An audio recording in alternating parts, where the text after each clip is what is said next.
Hello. Hello, this is Reverend Don Lewis coming to you from the beautiful metaverse. And this is Midday with Reverend Don. Welcome. And as you know, if you follow Midday with Reverend Don, you can type your questions or comments into whatever chat room, whatever page, whatever platform you happen to be watching on, and it will appear here in my chat room. And welcome. Today, we are going to talk about the 2-year anniversary of this program. I have to take a moment for a sip of coffee to calm my throat. So this weekend was a very busy weekend for me, but it was also the second anniversary of Midday with Reverend Don on Saturday. It was 2 years ago that I started this program, and I thought that certainly was an appropriate thing to observe, and that it might be useful to talk a little bit about what it's like to do a program like this. I was caught by the fact that when we started the program, we said it was going to be about my life, quote unquote. Oh, and hello to SwackFan. It's good to see you, SwackFan. Um, and I don't know that I'd say that's exactly what the program turned out to be. It's um, much more talking about different subjects, much more up my alley, so to speak. But this is also what happened with Reverend Don's vlog, which was originally going to be a quote look into my life, and we tried that. And then we started talking about different subjects because talking with people works better for me. Um, I'm not really one to talk a lot about myself. I mean, I do to some extent in this program, um, but following me around my life would be boring. But having these in-depth conversations, I think, can be quite interesting. And during the course of Midday with Reverend Don, we've talked about a lot of different things. We've um, talked about a lot of metaphysical subjects, including some very in-depth metaphysical subjects. We've talked about political subjects. We spent much of last year talking about Project 2025, which of course is now in progress. We spent a lot of time talking about leadership and the things that make one an effective leader. We've talked a lot about the nature of the soul and incarnation and different forms of psychic reading, um, different forms of psychic development and divination, and um, all manner of different subjects. And I'm very curious to know, what are your favorite subjects that we've talked about? Um, we have had a very broad audience. We often have people joining us from around the world. And I try to acknowledge that and be mindful of that. We have people who join us in parts of the world where, oh, speaking of which, hello to Kayleen in the chat room who says, Marang Noreen from Australia. And it's a very different hour of the day, or I believe rather the night, where Kayleen is joining us from. Um, and that's cool. We've had people join us from India. We've had people join us from Europe. We have people from all over the world who join in, and that makes it a very interesting exchange. And I hope that if you regularly watch Midday with Reverend Don, you find it an interesting exchange. And um, when I first started, I was planning to do at least one interview a week. That has not happened. Um, Sometimes I think about going back to that, and I'm curious to know if people would like to see that. When I first started, I remember interviewing a number of people. Oh, Kayleen is watching us at 4 a.m. And thank you, Kayleen. That is a great compliment. Um, yeah, I mean, we've interviewed a number of people um, over these 2 years, and undoubtedly will interview more. But I haven't made interviews as big a thing as I originally thought that I would. Um, and I find myself frequently asking, what would people want to hear from me today? And, the only way that I can tell whether I am in fact providing what people want to hear is one, looking at the numbers of the show, and two, the interaction I get from people. And I'm very pleased to say I get a pretty good interaction on most days. Having said that, doing a show like this, even for half an hour a day, is kind of a big thing.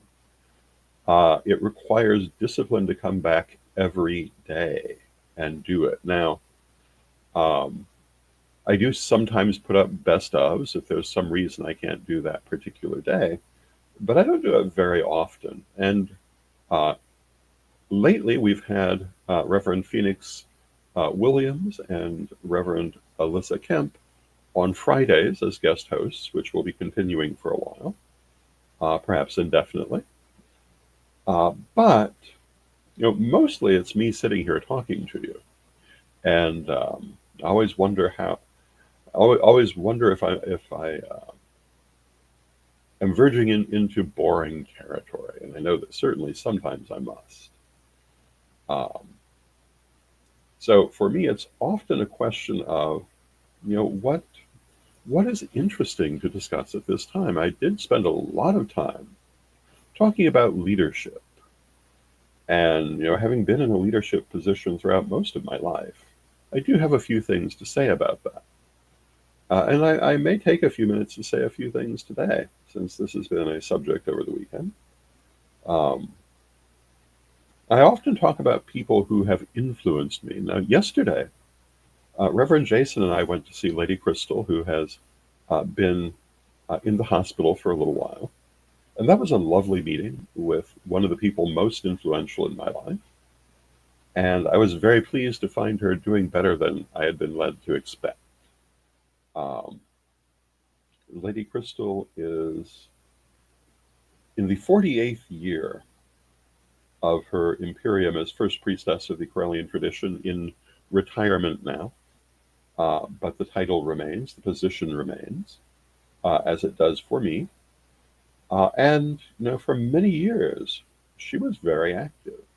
I don't know that there's hardly anyone left in the Corellian tradition today who would remember the years in which she was very active. Um, there will be some who will remember um, the very end of that period. But for me, when I was first beginning, she was very active and very influential in everything that I did and have done since. And I think that the way that we interact with people is an important thing to discuss. The things we learn from people, good and bad. I have a saying that everyone improves our life.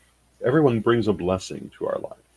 Some bless it when they enter it, some bless it when they leave it, but everyone brings a blessing. And I have to say, some of the people that I have had less than positive interactions from have also been some of the people that I've learned the most from. And that can be true as well. And it's a very important thing to bear in mind. I said that I might talk a little bit about leadership today. One of the things that's been brought up in conversation this weekend, if you're going to be in a position of leadership, there are certain things you really must do. One of them is reading the room. Another one is making sure that what you're doing makes sense. What are the projected outcomes? Are the actions that you're taking going to lead to the outcomes that you're aiming for? This is very um, important to consider. Now, Kayleen says, I recently watched your videos about some key Corellian people. A little more of that and interviews would be of interest to me, but not too much, as I like what you're doing, including the Friday sessions with Reverend Phoenix and Lady Alyssa. Well, thank you, Kayleen. Yeah, maybe I can start doing more interviews again. Um, and for many years, I mean, well, 2 years ago, I did a special on my career in pagan media, where we talked about a lot of the interviews I've done. If you've not seen that, I recommend going back through our Corellian TV archives to look at it. And we included clips from some of those videos. And it's been a great pleasure interviewing so many people. Some of the people that I've interviewed, Olivia Robertson, Raymond Buckland, Raven Grimazzi, um, Margot Adler, Oberon Zell, Morning Glory Zell, Stephanie Taylor, numerous interviews with Selena Fox, um, Dina Buta, lots and lots of people, many of whom are now in spirit, and others who are still going strong. Yvonne Conway Williams, for example. Um,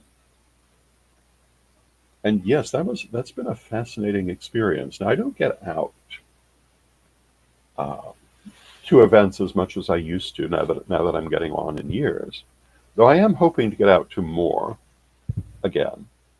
But of course, I don't have to actually go and physically be in a particular place to interview people. I can bring them on here.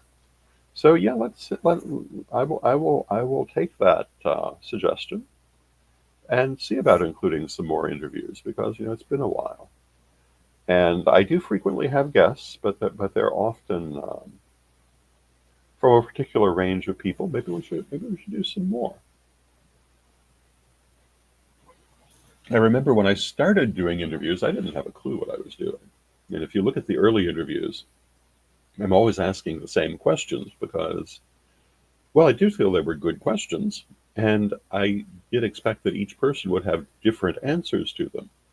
But I'd like to think my interview technique has improved over the years, and perhaps I'm less of a bobble-headed dashboard figure than I used to be. Because you look at the old interviews, and I'm doing this through the whole thing, but that's okay. Um, it's a learning experience. One of the things I tell people, if you want to do something and you want to be successful, then you need to do it and not wait for it to be perfect, but start doing it and it will get better. And that certainly was my experience with doing interviews. I realized it had to be done, and I had to develop the technique to do it. I had the same experience giving interviews. I first started doing video interviews back in the 1980s, and I couldn't tell you now what the first one was, except that it was on Chicagoland cable television, some little show that probably is no longer much remembered. Um, and I did a number of those back in those days, and the first time I didn't have a clue how I was going to handle it. I just did the best that I could. I did that for several, and pretty soon I knew how to give an interview. Although I've been told that I sometimes tend to take them over a little too much, but when you're on both sides of the interviews over time, that does kind of happen. Kayleen says the journey of 1,000 miles begins with a single step, as the saying goes, and that's exactly the case. I have seen many people who had real talent and should have done more than they did, but they stopped themselves because they felt they had to be perfect before they did anything in public. Whereas the truth is, if they'd taken what they were doing and offered it to the world, they would have found it well received, and they would have developed the perfection they were seeking. Um, and so, my advice is to go forth and do, and then keep doing. They say you're only as good as the last thing that you did. And while that's not universally true, it's largely true. And that's one of the reasons I keep on doing. Um, I keep speaking to the people who are willing to listen to me. And I watch that audience change. I go through my daily Facebook memories every day, looking for interesting things to put up. And I found a couple of good ones today. I found I found memories from the Stamford lustration from several years ago, and also of Lisa Tuitt, one of the co-founders of Witch School. But along with those were so many people that are no longer in my life. But There's no part of my life that I can't look at and have that be true. There are people who've been here for the whole journey, or most of the journey, uh, but there are also a constant changeover of people, and I think this is true in all of our lives. Um, and so this is one of the reasons I keep asking, what do you want to hear? What do you want to see? Because there are new people all the time, and what was popular 10 years ago may not be what's popular today. And hello to Magical Mermaid. And Magical Mermaid says, "Congrats, Reverend Don." Well, thank you, Magical Mermaid. It's been an interesting 2 years. And we started a civil war one day on this program. We, in some ways, used the program to end the civil war, too, um, which we're pleased to say our side won. Um, didn't really want to have that particular experience, but what can you do? We've had all kinds of launches of books and projects here. We've talked about um, wild things happening in society. I find the phrase "living in interesting times" has never been more true. And I'm sitting here thinking thoughts of Thermidor, and we'll see what happens. But I do wish that my attempt to warn people about Project 2025 last year had been more widely successful than it was. But sometimes certain things have to happen, and what we do is what I always tell people to do: find the next right thing, find your way through the forest, and you will come out the other side. And do not uh, run and hide alone in the forest. That is not the right thing to do. But also don't get caught up in everyone else to the point that you forget about yourself. Um, it's an interesting time. I fully expect to be doing this show a year from now. I don't expect to necessarily be doing it 20 years from now, maybe not 10 years from now, but I'm pretty sure I'll still be doing it a year from now. And hopefully, I do have a goal of getting back into doing many more shows on Corellian TV, as we once did through Pagan World TV. But we'll see. We'll see if people really want that, and um, we'll see what happens. I'm also, as you know, deeply involved with Gaia Thrift, which is taking a lot of my attention, um, and continuing to write and produce books at a faster rate than I've ever done before. And speaking of that, let me take a moment for the newest book, which is the new revision of the First Degree material by myself and Lady Alyssa. And it includes original material dealing with a number of subjects. And it is the first recension of the Corellian degree lessons under the Imperium, which means during the administration of Reverend Phoenix and Lady Alyssa. And it has some important changes, though most things remain the same, which is how life goes. And so if you're so inclined, you might want to order a copy and see what's happened. The class at the school is going to be edited to reflect the new text that should be done by illustration. And so you can also take the course there and see what the changes are. Um, because we are in a new world, even in the tradition, we have moved into a new world.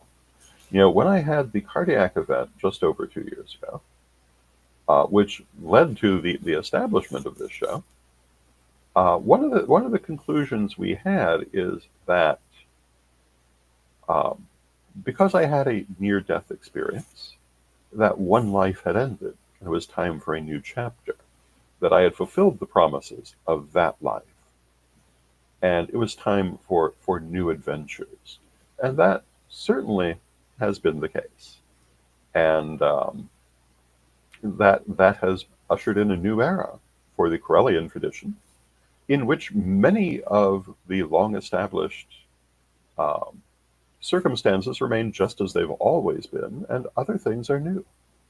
And that's what happens. As I look back on the Correllian tradition as I know and understand it, every generation has seen some change. The different heads of the tradition have brought in different interests that were of importance to them, which gained greater prominence during their time as first priesthood. Um, for example, when Caroline was the head of the tradition, oracular work um, was very, very important. Herbalism and what's sometimes called low magic were very important. Under Mabel, soul studies became more important. The nature of incarnation and our relation to this world and the universe became a greater thrust. Under my mother, concepts of right living and right behavior were one of her focal points. And under Lady Crystal, healing became very important. Um, but really, she focused on all of these things. Um, I'm there's certain. I would have to say though that dimensionality was probably one of the things she very heavily um, influenced and emphasized during her years in office. Um, although all of these things have been present all along, each new administration will tend to shift the focus a little bit based on what they do best. And this is how things go. And the different influences of the world change. I mean, the years, during the years of the 1920s and 30s and 40s, the teachings of, say, the Theosophist Society, people like Alice Bailey, Edgar Cayce, these were very important external influences that had their effect on the Correllian tradition. Um, During Lady Crystal's time, the writings of Seth and other channelings had a certain amount from the New Age movement of influence on the way we looked at things and did things. Um, I'd have to say that the Fellowship of Isis had a certain amount of influence on how we looked at things and did things during the years that I have been in a position um, of um, of first priesthood.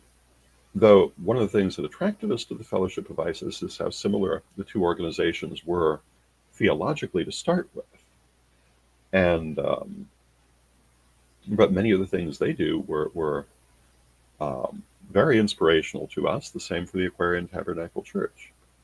Um, Same for the Spiritualist Church, for that matter, and the Universal Life Church. We've drawn from all of these things, and I look forward to seeing how things grow and change with Phoenix and Alyssa, or A and P as I often call them, because I'm known for the initialing. Um, I I've often said, and I absolutely stand behind the idea that if after I have died and been reincarnated and come back to become a Corellian priest again, I find it unchanged, I would be deeply disappointed. It must evolve, it must continue to find its way to that cutting edge, or it will be left behind. Um, Organizations, including nations, usually have a shelf life of about 250 to 300 years. And this is partly caused by the Pluto return, which happens around 250 years. The United States is going through that now. As an organization, uh, the organization can survive that period, but it's always different.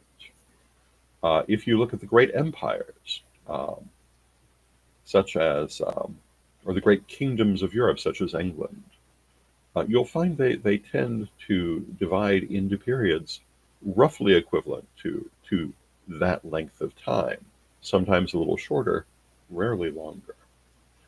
And they often reflect changes in dynasty or political changes that happen, which while the realm survives, its nature changes. But this is part of life. We have to acknowledge that things change, and hopefully we'll enjoy them. And I am enjoying watching the tradition that I shepherded for so many years continue to thrive and grow. Um, and I look forward to seeing new things that develop that will bring me joy.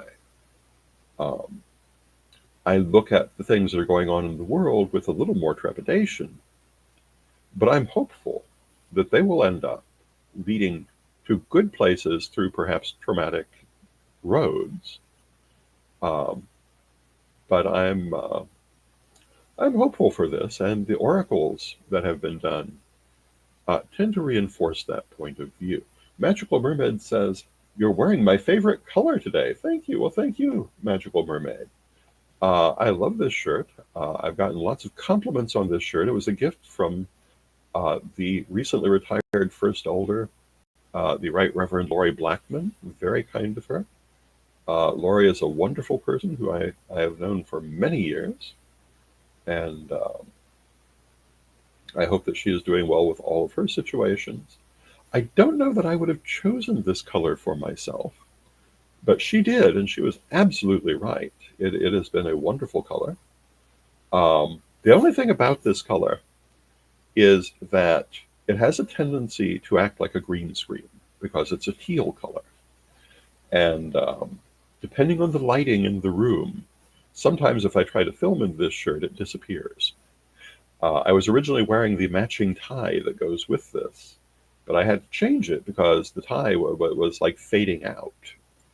And I find that very interesting. You know, I've talked many times while I've been doing this program about how unpredictable the light can be, even though I'm always in the same room using the same light. But various factors somehow still manage to influence it and make it relatively unpredictable. I find that endlessly interesting.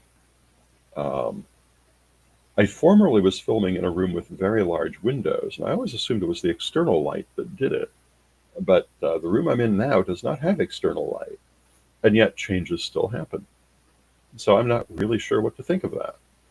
But it's interesting. And, you know, when I talk about the things that you deal with when making a program like this, some of the things that you probably don't think about until you have tried doing video are the vagaries of the lighting, the background, how you look on the camera.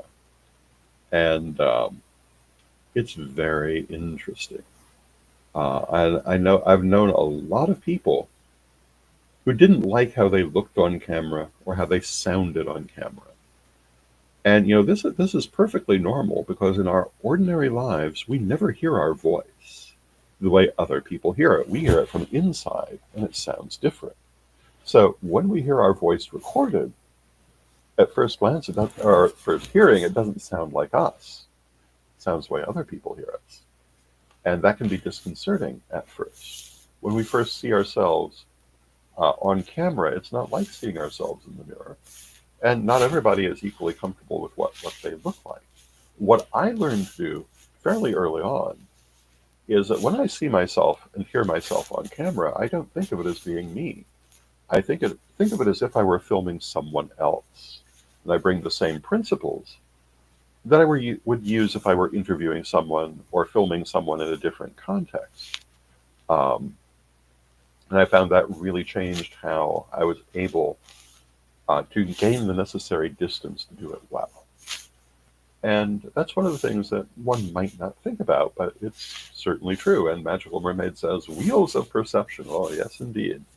You know, it's one of the things I have definitely found in life. It's all wheels of perception.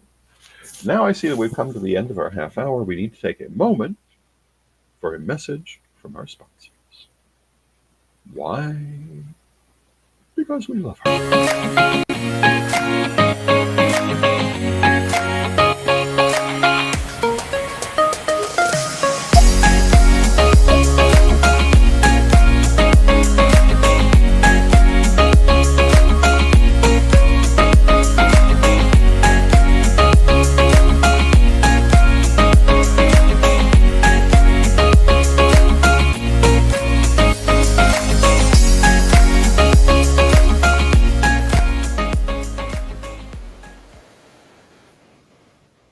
Hello, this is Reverend Don Lewis coming to you from the beautiful metaverse, and I would like to invite you to my Don art showing and auction on Friday, May 9th, with original pieces and prints of my artwork and other interesting items with the auction at 5 p.m. on Whatnot. And please stay tuned for more announcements and examples of art that will be coming. Thank you. And thank you to our sponsors, Equinox Learning Hub, and the upcoming Don Art auction on May 9th, and I hope you'll join us for that. This week, Gaia Thrift is having a massive auction on eBay. I hope you'll check that out. We have all kinds of things, and we're doing this particularly in the hopes of catching up on the overdue utilities from a relatively unexpectedly harsh winter. And we're hoping to make some progress with that. So if you would like to support our work, that would be a great place to go and do it. You can find out more on the Gaia Thrift Facebook page, or look up Gaia Thrift Central at eBay. And I hope that you'll consider that also. If you like my work and would like to support it, you can do so through patreon.com at revdonlewis.com and join my Patreon. And I hope that you're having a lovely day. Magical Mermaid says, 2 magical midday years. Well, yes, they have been. And, one of the best things for me, one of the best things is seeing the new people who are showing up in the chat room, showing up in the audience for this program, and also the old people. I have seen people show up in the audience who have been with us for years, but who after the end of Reverend Don's vlog, I had not particularly heard from. And it's been very nice to get to see them again and just to be able to interact with them again. And that mixture of old and new is a great joy for me, and I think a very important part of life. And so in a manner of speaking, the original purpose of this program, to be a look into my life, actually has been, just maybe not quite in the way we originally intended to do it. So I want to thank you for joining me. I hope you'll join me again tomorrow when I will have something interesting to talk about. And let us take a moment and close with our prayer, as we always do.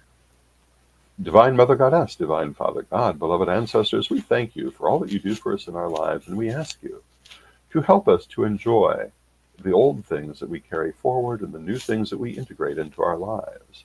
Help us to find that next right thing to do to carry us forward, and to find our way through the forest that is physical incarnation, and to enjoy the experience while we do it. Beloved Mother Goddess, beloved Father God, beloved ancestors, we thank you with great love, and knowing you are always with us. Still from respect, we thank you for your presence, and may you be blessed now and always. May you be blessed now and always also, and I'll see you again tomorrow.